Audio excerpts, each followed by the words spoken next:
Hey guys, and welcome to this video. So today I'm going to be sharing with you a bunch of products that I regret buying, or products that I don't think you should waste your money on. Some of these are new releases, some of these are older products, but I know I talk a lot about favorites, like my top 5 this or my top 5 that, or monthly favorites, but I feel like it's also helpful to tell you guys about products that I try that I don't like so much so that you don't waste your money on them. So let me know down in the comments below after you watch this if you think it's helpful, if you like these types of videos, or if you'd prefer just to see the favorites and the things that I do like. And I want to preface this by saying that these are products that didn't work for me and products I personally don't like. If they worked for you, or if they're your favorite product ever, then that's awesome. I'm envious and I'm glad that you found a product that you love. So I am not trying to bash any of these products. I'm just sharing with you products that didn't work so well for me. Okay, so let's get into it. So this first product is a product that I bought after seeing it all over Pinterest as the best dupe for the MAC Soft and Gentle highlighter, and it is the Hard Candy Glow All the Way Baked Bronzer in the shade Tiki.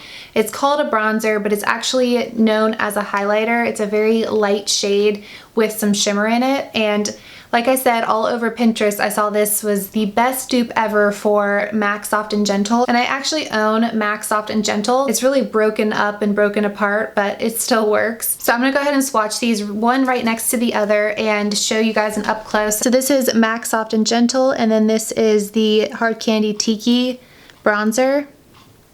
So I think this is nowhere near a dupe whatsoever. So this was definitely a letdown. I don't recommend this as a dupe, and I don't recommend it just in general. Okay, next up is a new product by L'Oreal. These are the L'Oreal Infallible Paints. This is the eyeliner. I got mine in the shade Black 300, and I bought this because the Infallible lip paints are so pigmented and long lasting, and I was pretty impressed by those. And so when I went to go buy this, I was expecting the same level of pigmentation, the same level of quality as the other items in the line, and I was just really let down by this eyeliner. I'm gonna show you one swipe of this eyeliner next to one swipe of this NYX High Definition Liquid Eyeliner, and this is also in the shade Black. So you can see the L'Oreal one is like hardly a gray color. The NYX one isn't super black either. This isn't one of my blackest eyeliners, but the L'Oreal one is not nearly black. It's like a gray, almost just a charcoal color. So I was already disappointed by the shade of this because it's like a charcoal color, not black. And then as I was going to apply it to my eye, it was running out of juice like halfway through my first eye. So I kept having to put the top back on and waiting a minute and then finish my eyeliner.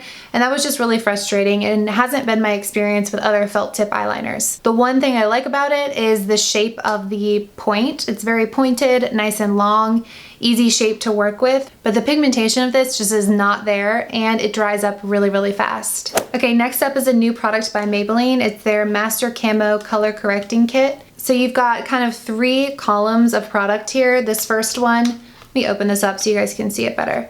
This first column is supposed to be what you use to correct. So you've got a brightener, which is a yellowy shade, and then something to cancel out redness, which is like a green. And then you've got 2 concealer colors here, and then highlighters with a little bit more of a shimmer or sheen over here.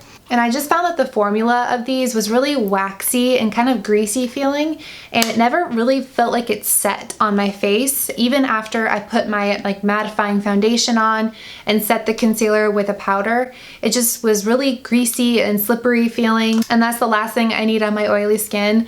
And I also felt like the concealer just wasn't as good as other Maybelline concealers I've tried. They didn't really cover anything for me, my dark circles, and like I said, if they felt kind of waxy and creased a lot underneath my eyes. So I was pretty underwhelmed by this kit altogether. This next one is a foundation, and I know some people that absolutely love this foundation, but it just did not work for me. And it is the No. 7 Airbrush Away Foundation. So this is an $18 foundation, so it's definitely on the pricey side. So it has like that dropper applicator like the NYX one does, and I don't mind the dropper, I don't mind the applicator, but the formula of this just does not work with my skin. I felt like no matter how much I blended this into my skin, it just never set. Even when I used a setting powder, a setting spray, I just felt like it never truly set on my skin, and with just one swipe of my hand, or if I gave someone a hug, it would just transfer and come right off. And again, for someone with oily skin, that's the last thing that I'm looking for in a foundation, is a super transferable one that never sets. I've given this several tries, and I've tried it with a brush, with a sponge, with my fingers, everything,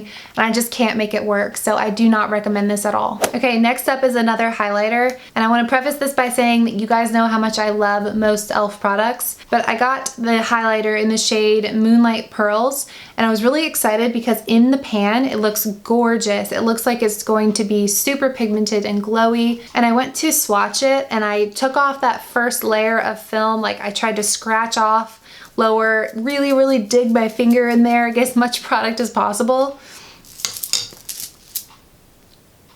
and it's just nothing. Like, there's really barely any pigmentation there whatsoever, and it's very powdery. It doesn't feel creamy at all. It's not buttery or velvety.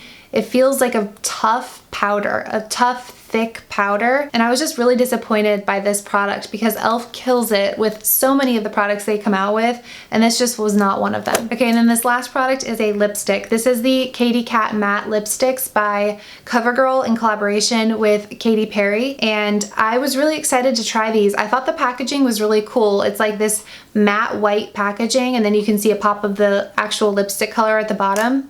And of course I went with a kind of nudie mauve shade, and I just really wasn't impressed by the formula. I feel like these have all of the bad things about liquid lipsticks, but none of the good, if that makes sense. With liquid lipstick, you know you're getting something that's going to be super long lasting. You can eat and drink and it won't transfer. And then the payoff for that a lot of times is that it's drying on the lips. And I found with this that it's very pigmented. It definitely has really good pigmentation, but it's not super long lasting, and it definitely transfers. And then at the same time, it's super drying on the lips. So if I'm gonna wear a lipstick that's gonna dry my lips out, it's at least gonna be really long lasting. So like I said, I feel like this just has all of the negatives of a liquid lipstick, but none of the positives. So that is gonna be it for this video. I hope this didn't come across as like whiny or complaining. This is just some products that I didn't like very much, so I thought I would save you guys the time and the money from trying them out and finding the same thing maybe. But like I said in the beginning, let me know down in the comments if you guys like these types of videos, and I will do more of them. And don't forget to subscribe while you're here, and I will see you guys in my next video. Bye.